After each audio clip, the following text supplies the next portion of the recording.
2026 বিশ্বকাপের দ্বিতীয় semifinal Argentina এবং ইংল্যান্ড। 1966 সালের চ্যাম্পিয়ন ইংল্যান্ড, অন্যদিকে ডিফেন্ডিং চ্যাম্পিয়ন আর্জেন্টিনা।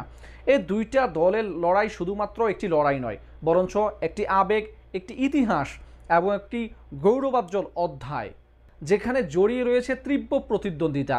এবারও কিন্তু তার ব্যতিক্রম নয়। সেমিফাইনাল থেকে ফাইনালের টিকিট কার হাতে উঠবে, আর্জেন্টিনা নাকি ইংল্যান্ডের হাতে? কোয়ার্টার ফাইনালে জুড বেলিংহামের জোড়া গোলে নরওয়েকে হারিয়েছিল ইংল্যান্ড। এই ম্যাচে ইংল্যান্ড তারা 120 মিনিট পর্যন্ত লড়াই করতে হয়েছে, যেখানে এবারের বিশ্বকাপের আগের ম্যাচগুলোতে তারা 90 মিনিটে জয় পেয়েছে। প্রথমবার তাদের 120 মিনিট পর্যন্ত অপেক্ষা করতে হয়েছে জয়ের জন্য। অন্যদিকে কোয়ার্টার ফাইনালে আর্জেন্টিনা সুইসদের বিপক্ষে 3-1 গোলের জয় পেয়েছে। সেই ম্যাচটাও তাদের শেষ মুহূর্ত পর্যন্ত লড়াই করতে হয়েছে, 90 মিনিটে জিততে পারেনি, 120 মিনিট পর্যন্ত তাদেরকেও খেলতে হয়েছে। আর্জেন্টিনা এখনও পর্যন্ত এবারের টুর্নামেন্টে তাদের সবগুলো ম্যাচে জয় পেয়েছে। আক্রমণে তারা দুর্দান্ত থাকলেও বেশ কয়েকটি ম্যাচে তাদের রক্ষণে কিছুটা দুর্বলতা ফুটে উঠেছিল। তবে বড় ম্যাচে তাদের সেই মানসিকতা রয়েছে জয়ের ব্যাপারে। এই জায়গায় আলবিসেলেস্তারা কিছুটা হলেও এগিয়ে রয়েছে।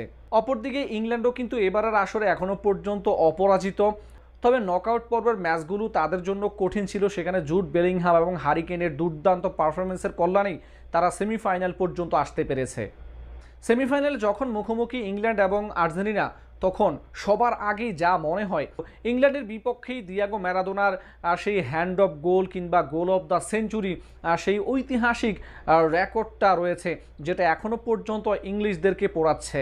সেজন্যই ইংল্যান্ড এবং আর্জেন্টিনা লড়াইটার মধ্যে একটা ভিন্ন মাত্রা যোগ হয়ে যায় এবং ভিন্ন একটা লড়াই কিন্তু চলে আসে।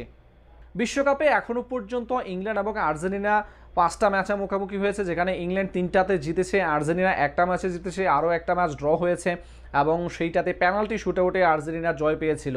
সামগ্রিক পরিসংখ্যানে ইংল্যান্ড এগিয়ে থাকলেও ডু অর ডাই নকআউট পর্বের ম্যাচে আর্জেন্টিনা দুর্দান্ত, যেটা এবারের বিশ্বকাপে তারা প্রমাণ করতে সক্ষম হয়েছে।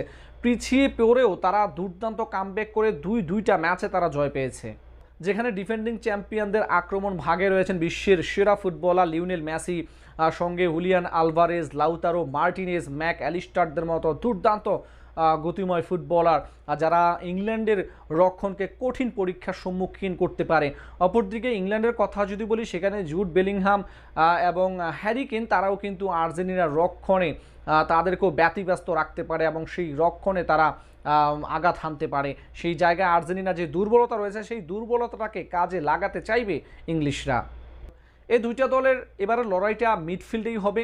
বল নিয়ন্ত্রণ এবং যাদের দখলে থাকবে ম্যাচে তারাই ফেভারিট। সেক্ষেত্রে অ্যানজো ফার্নান্দেজ, ম্যাক অ্যালিস্টার এবং রদ্রিগো ডি পলের সঙ্গে যে চ্যালেঞ্জটা হবে, সেখানে জুড বেলিংহাম এবং ডাকলান রাইসদের সেই লড়াইটা কিন্তু এবার জমজমাট হবে। মধ্যমাঠের নিয়ন্ত্রণটা কিন্তু এই ম্যাচের জন্য সবচেয়ে বেশি গুরুত্বপূর্ণ ভূমিকা রাখবে। ডান প্রান্ত দিয়ে লিওনেল মেসির আক্রমণ ইংল্যান্ড কতটা সফলভাবে সামলাতে সক্ষম হবে, আর সেটা এখন সবচেয়ে বড় প্রশ্নের জায়গা। একই সঙ্গে হ্যারি কেনকে ঘিরে ইংল্যান্ডের যেই রণকৌশল, যে গতিময় আক্রমণ, সেটা রোখার জন্য পরীক্ষার সম্মুখীন হতে হবে লিসান্দ্রো মার্টিনেজ এবং সেখানে রয়েছেন নিকোলাস উতামেন্দি কিংবা ক্রিস্টিয়ান রোমেরো, তাদের সেই পরীক্ষার সম্মুখীনটা হতে হবে। সেরা পারফর্মারের কথা যদি বলি, এবারের আসরে আর্জেন্টিনার সবচেয়ে সেরা পারফর্মার যিনি লিওনেল মেসি, এবারের আসরে 8টা গোল করেছেন। গোল্ডেন বুটের দৌড়ে তিনি শীর্ষ স্থানে রয়েছেন কিলিয়ান এমবাপের সঙ্গে।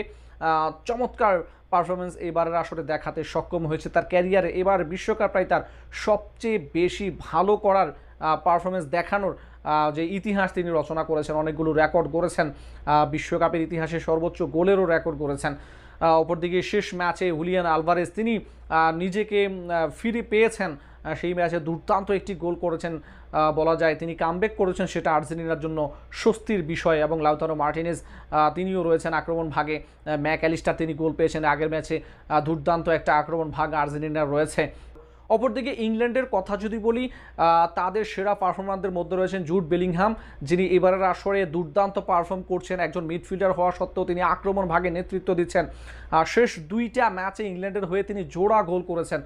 2টা ম্যাচেই তার কল্যাণে ইংল্যান্ড জয় পেয়েছে। অপরদিকে হ্যারি কেনও তিনি রয়েছেন, তিনিও কিন্তু দুর্দান্ত গতিময় ফুটবল খেলছেন এবং তিনিও এবারের আসরে গোল পেয়েছেন। এই জুটি মিলে ইংল্যান্ডের হয়ে এবারের আসরে 13টা গোলের মধ্যে 12টা গোলই এই দুজন করেছেন। যা বিশ্বকাপে ইংল্যান্ডের জন্য নতুন একটা রেকর্ড। ডিফেন্ডিং চ্যাম্পিয়ন হিসেবে টানা দ্বিতীয়বারের মতো ফাইনাল খেলার স্বপ্নে বিভোর আলবিসেলেস্তারা। অন্যদিকে ইংলিশদের স্বপ্ন দীর্ঘ ৬০ বছরের ট্রফি খরা কাটিয়ে এবার একটা ট্রফি অন্তত নিজেদের করে নেওয়া। এই দুইটা দলের লড়াই কেমন হতে পারে? কোন দল জিততে পারে? আর্জেন্টিনা নাকি ইংল্যান্ড? কারা যাবে ফাইনালে? কোন দলের হাতে উঠবে ফাইনালের টিকিট? কমেন্ট করে জানাতে পারেন আপনার মূল্যবান মতামত।